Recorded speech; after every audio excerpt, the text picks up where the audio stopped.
Hola a todos, ¿cómo están? Espero que se encuentren muy bien. Mi nombre es Mariano Pulgar y esto es A Contracorriente. En el día de hoy continuaré con la serie de videos sobre alfabetización financiera y el tema que voy a abordar hoy refiere a una serie de comportamientos que tienen los analfabetos financieros. Si les interesa este video, empezamos.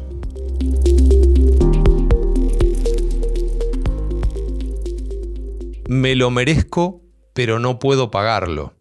Seguramente habrán escuchado esta frase incontable cantidad de veces, no con la última parte, pero sí la primera, la de me lo merezco, me lo gané.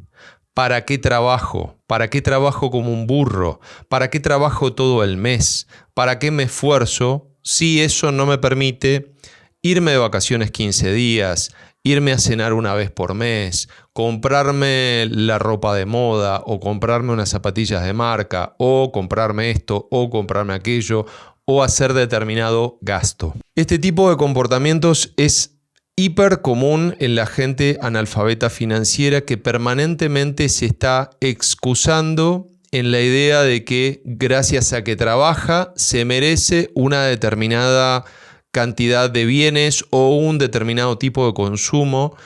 Y en general ese tipo de cosas, si bien uno podría considerar que en algunos casos puedan ser necesarias, si uno se tiene que comprar ropa, eventualmente se tiene que comprar ropa, pero tal vez no necesite que la ropa sea de determinada marca. Con una camiseta alcanza, no hace falta que sea una camiseta de una primerísima marca o de una marca de lujo. Con un par de zapatillas puede ser buen calzado, pero no necesariamente el más caro. Uno puede permitirse unas vacaciones, pero no necesita que sean las Islas Maldivas, o que sea en París, o que sea en Estados Unidos, o que sea en un lugar súper lujoso o en un hotel de 5 estrellas. O sea, el hecho de que uno pueda llegar a necesitar de determinados bienes o consumir determinadas cosas, eso no tiene implícito que consuma las más caras o que consuma, incluso siendo económicas, determinadas cosas que están por encima de sus posibilidades. Es decir, si uno no se puede permitir tomar vacaciones yéndose de viaje, perfectamente puede tomarse vacaciones quedándose en su casa y yendo, por ejemplo, al club del barrio a una piscina o yendo a la casa de unos amigos que son generosos y comparten su casa, o pueden ir a disfrutar de un parque público o de algún tipo de instalación que les permita, si están en verano, refrescarse o resguardarse del calor, y eso no necesariamente está en un viaje lujoso o en un viaje, aunque sea modesto, en otro lugar. O sea, uno puede encontrar cierto bienestar también quedándose en su casa. En vez de gastar un dineral yéndose de vacaciones, bueno, tal vez uno puede mejorar su entorno comprándose, supongamos, un aire acondicionado o comprándose otros bienes que puedan hacer que esas vacaciones sean más confortables, o incluso no comprando absolutamente nada. Podemos simplemente ponernos una piscina inflable en el fondo de nuestra casa y disfrutando en el fondo de nuestra casa, como muchos de nosotros hicimos cuando éramos chicos. O sea, cuando éramos chicos no todos tenían la posibilidad de irse de viaje a vacacionar a otro lugar. En muchos casos, bueno, nos quedábamos en casa y disfrutábamos de nuestra casa jugando con una manguera en el parque, en el jardín de nuestra casa. O sea, y no pasaba absolutamente nada. Yo no me acuerdo que fuera menos feliz porque no nos podíamos ir de viaje. Realmente tengo muy buenos recuerdos de mi vida, en donde mi familia tenía una posición económica modesta, austera, sin mayores privaciones, pero austera, y sin embargo yo no sentía la necesidad imperiosa de irme de viaje para vacacionar, sino no tenía vacaciones. Este tipo de comportamientos es muy común en las personas que permanentemente lo que están buscando es una gratificación.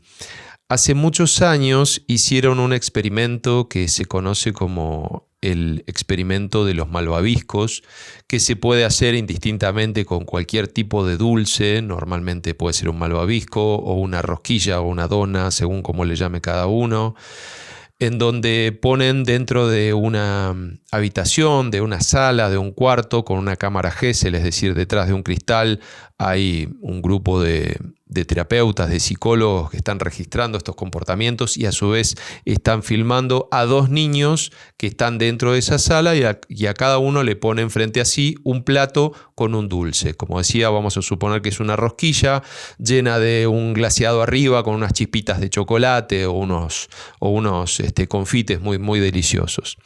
Entonces a esos niños les dicen, bueno, si querés te lo podés comer ahora, no hay ningún problema, o bien podés esperar 1 hora y dentro de 1 hora, en vez de tener 1, vas a tener 2. Lo que pretende este experimento es evaluar la preferencia temporal de cada uno de estos niños. La preferencia temporal es la decisión de consumir bienes en el presente respecto de consumirlos en el futuro. Eso va a definir qué tipo de comportamiento tienen esos niños en este momento y que podrían proyectarse hacia el futuro. Es decir, los niños que sistemáticamente eligen la recompensa inmediata, eligen comerse ese dulce en el momento y no deciden esperar esa hora, es decir, postergar esa recompensa durante 1 hora para obtener en lugar de 1, obtener 2, en general en el futuro son más pobres. ¿Y por qué es esto? Porque esas personas, cuando van desarrollándose y van alcanzando la vida adulta, van a seguir teniendo este tipo de comportamiento, ya no con un dulce, sino con otro tipo de consumos. Hablábamos antes de, puede ser la ropa, puede ser un vehículo, puede ser unas vacaciones, puede ser absolutamente cualquier cosa que ustedes imaginan que podría pasar por ser una necesidad, cuando en realidad no es exactamente una necesidad y es más bien un deseo. Es decir, nadie necesita comerse una rosquilla o una dona. A lo sumo necesitarán, si tienen hambre, comer. Esa necesidad se puede cubrir con una amplia gama de productos, desde una hogaza de pan hasta una manzana o una banana o una cazuela de frutillas o una dona o un 1/4 kilo de helado o un pedazo de queso. El hecho de que sea una necesidad no deja implícito que esa necesidad se pueda cubrir con un solo producto o con un solo servicio o de una única manera. Hay una amplia gama de posibilidades mediante las cuales nosotros podemos satisfacer esa necesidad. Entonces, lo que yo les quiero transmitir es que este tipo de comportamientos que típicamente tienen personas con analfabetismo financiero, es decir, sin ningún tipo de educación o de alfabetización financiera, son tremendamente tóxicos, tremendamente nocivos para sí mismos.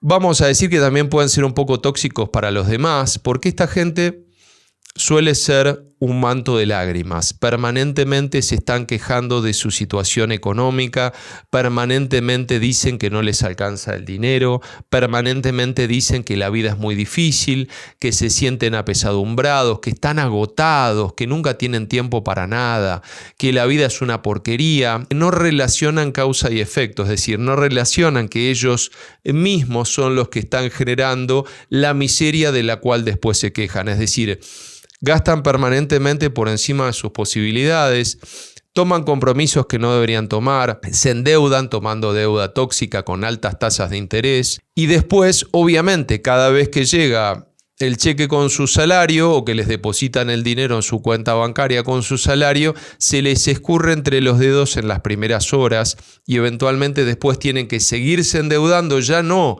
para acceder a bienes pseudo necesarios o a deseos, sino directamente para sus necesidades más básicas como comer o vestirse o pagar los servicios, la luz, el gas, el agua o lo que fuere, y no se dan cuenta que ellos mismos se metieron en ese berenjenal, que ellos mismos se metieron en ese círculo vicioso del cual, por cierto, es muy difícil salir.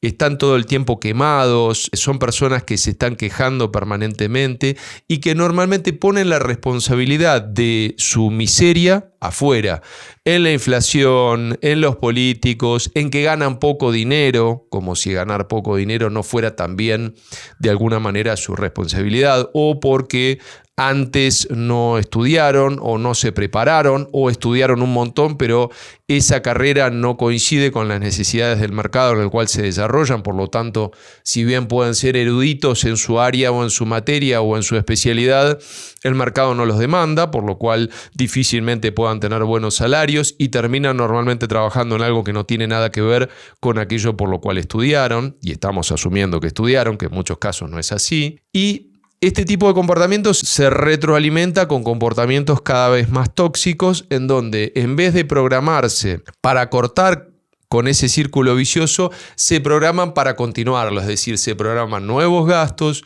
nuevos proyectos que necesitan de dinero que ellos ya saben que no tienen, pero que no pueden asumir que no tienen. Una de las primeras preguntas que se hacen es, ¿pero cómo? ¿Porque soy pobre yo no puedo disfrutar de la vida? Bueno, en principio el tema del disfrute de la vida es absolutamente subjetivo. Yo no estoy acá haciendo valoraciones personales. Cada uno sabrá lo que es disfrute y lo que no es disfrute. Para mí no existe el disfrute posible si uno vive permanentemente endeudado. Lo que puede haber es una gratificación efímera y posteriormente culposa, en donde hay una especie de subidón de dopamina porque nos acabamos de dar una recompensa, nos comimos la rosquilla que nos dieron en el plato como si fuéramos un niño, solo que ya no somos un niño, y después viene la culpa porque decimos, no, ¿cómo voy a hacer para pagar estas vacaciones? Bueno, no importa, mañana veré, Dios dirá, Dios proveerá. Y lo cierto es que sin dudas, si creen en que Dios los va a proveer, seguramente Dios alguna clase de milagro obrará de tanto en tanto. Pero lo cierto es que no podemos poner toda la responsabilidad en un ente externo, ya sea terrenal o celestial. Tenemos que hacernos cargo de nuestra vida porque somos adultos. Todo esto, ¿cómo se soluciona? Porque hasta ahora lo que planteé fue una problemática bastante común, por cierto, de muchas personas que ustedes conocerán, incluyéndolos a ustedes mismos, y lamento si esto es así. Pero por otro lado, les quiero plantear una serie de soluciones. El primer paso hacia la solución es reconocer que tienen un problema. Es decir, reconocer que ustedes están teniendo un comportamiento autodestructivo, que están teniendo un comportamiento que los lleva a vivir en un círculo vicioso y que pueden salir de ese círculo. Esto es muy importante, que no hay nada escrito ni tallado en piedra, ni mucho menos, sino que ustedes son artífices de su presente, pero también pueden ser artífices de su futuro, es decir, pueden tomar el control de su vida, el control de sus finanzas y empezar a cambiar esta realidad. Va a ser doloroso, como todo comportamiento negativo, hasta que se reeduca y se modifica y se da vuelta. Tiene un periodo de transición que es doloroso. Lo primero que hay que hacer, después de que reconocemos que tenemos un problema y que el problema no vino de afuera, sino que lo generamos nosotros mismos, el segundo paso es no contraer nuevas deudas, es decir, no seguir alimentando ese círculo vicioso buscando un nuevo problema, sino que tenemos que evitarlos, es decir, tenemos que evitar contraer nuevas deudas. No sirve ir a sacar un préstamo personal nuevo para pagar los anteriores. Dejen de pedir préstamos, no pidan más préstamos, ni a entidades externas, ni a amigos, ni a familiares, ni a nadie. Simplemente háganse cargo de que tienen una deuda y empiecen ahora a evitar contraer deudas nuevas y a empezar a pagar las deudas que ya tienen. Y si pueden, aceleren ese proceso. Una vez que se hicieron un plan de pagos, que tranquilamente pueden pedirle a su tarjeta de crédito o a su banco que le establezcan un nuevo plan de pagos dentro de lo que ustedes creen que van a poder pagar, hagan las cuentas, lleven un control de gastos, empiecen a cancelarlas si es posible antes de la fecha de vencimiento. Después de que ya tienen saneadas todas sus deudas, el siguiente paso sería que empiecen a ahorrar. Y si antes reservaban una parte del dinero para pagar sus deudas, para pagar sus tarjetas de crédito vencidas, ahora esa cantidad de dinero la pueden empezar a ahorrar. Como mínimo tiene que ser el 20% de sus ingresos. Primero se ahorra, después se gasta. Esa es la ley de oro. Reservan el 20% de sus ingresos, lo guardan, después vamos a ver en otros videos cómo invertirlo y cómo multiplicarlo, pero en principio lo guardan. Simplemente reservan el 20% de sus ingresos y el 80% restante lo pueden dividir entre las cosas que necesitan y entre las cosas también que desean, es decir, si el sueldo les alcanza o los ingresos les alcanza para poder permitirse cosas por encima de sus necesidades, es decir, incluir dentro de esos gastos también algunos gustos, algunos deseos, estupendo, no hay ningún problema. El siguiente paso es invertir. Y ahí recién cuando inviertan y empiecen a obtener una rentabilidad, un flujo de dinero que no depende de su capacidad de trabajar, ahí sí pueden empezar a proyectar con ese nuevo flujo de fondos esas recompensas o esas gratificaciones. Y se van a poder quedar tranquilos de que esas recompensas, esas gratificaciones son absolutamente genuinas porque no dependen de una deuda, no dependen de un compromiso que les va a generar angustia o preocupación futura, sino que depende de una inversión que ustedes hicieron y que ya está dando sus frutos. Obviamente que esa gratificación cuando se la den, y que por cierto yo les recomiendo que lo hagan, tiene que ser absolutamente proporcional al dinero que hayan ganado a partir de esas inversiones. No sirve que ganen $10 y vayan a gastarse 100. O sea, la gratificación tiene que ser proporcional al dinero que efectivamente ganaron. Si ganaron 10, bueno, se pueden permitir un rico desayuno, bueno, será un rico desayuno. Y van a tener la tranquilidad y la alegría y la satisfacción, que les puedo asegurar que va a ser enorme, de que se lo ganaron ustedes mismos y que no vino del cielo ni mucho menos, sino que fue parte de una reeducación, de un cambio de hábitos, de un cambio de configuración mental que no tienen que hacer para ese momento porque ya salieron de la crisis y ahora, bueno, tienen una pulsión. Sí, voy a ahorrar, invertir y voy a cambiar mi vida y después ya está. Y me olvido y me relajo y vuelvo a lo anterior. No, se supone que esta reeducación tiene que ser persistente, que tiene que ser sostenible a lo largo del tiempo, y que de una buena vez y para siempre tienen que cambiar su cabeza y tienen que hacer del ahorro y la inversión un hábito duradero. Si les interesó este video, les pido por favor si me quieren dejar un like, si me quieren dejar un comentario, si les interesó lo suficiente tal vez se puedan suscribir al canal o compartir este video con personas que consideren que les podría servir, que verse reflejados en este espejo, un poco incómodo diría yo, les va a servir para hacer tal vez algún tipo de clic y eventualmente que los pueda impulsar a hacer un cambio de hábito saludable que les permita transformar su vida. Les agradezco mucho si se quedaron hasta acá y nos vemos en el próximo video. Un gran abrazo para todos.